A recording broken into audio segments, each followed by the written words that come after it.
இதுக்கு என்ன சார் தீர்வு அப்படின்னாக்க சித்த மருத்துவத்தில் நாங்கள் முக்கியமாக வாதமடக்கி அப்படின்றத ஒரு பச்சையில் கேள்விப்பட்டிருப்பீங்க.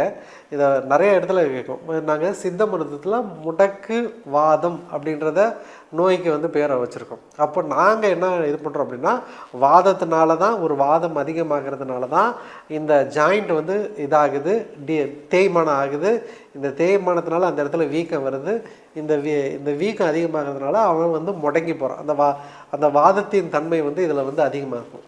ஸோ இந்த வாதத்தை கட்டுப்படுத்தக்கூடிய சிறந்த மூலிகை அப்படின்றதுனால தான் இந்த இலை பேர் வாதம் அடக்கி. உடம்புல இருக்கிற வாதத்தை வந்து கம்மி பண்ணும்.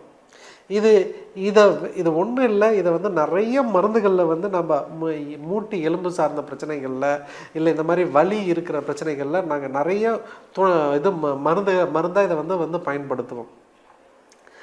இப்போ அதிகமாக நார்மலாகவே உங்களுக்கு மூட்டில் வீக்கம் இருக்குது அப்படின்னா இதை தனி இலையாகவும் பயன்படுத்தலாம்.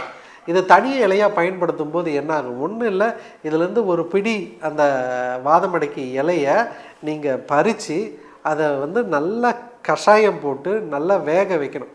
நல்லா வேக வச்சுட்டு அந்த தண்ணியும் குடிச்சிட்டு அந்த இலையும் மென்று சாப்பிடலாம்.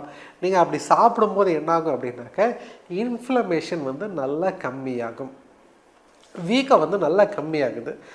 பத்தாத்துக்கு வந்து அந்த வீக்கம் கம்மியாக ஆரம்பிச்சிச்சுனாவே ஆட்டோமேட்டிக்காக வலியும் வந்து அவங்களுக்கு வந்து கம்மியாக ஆரம்பிக்குது.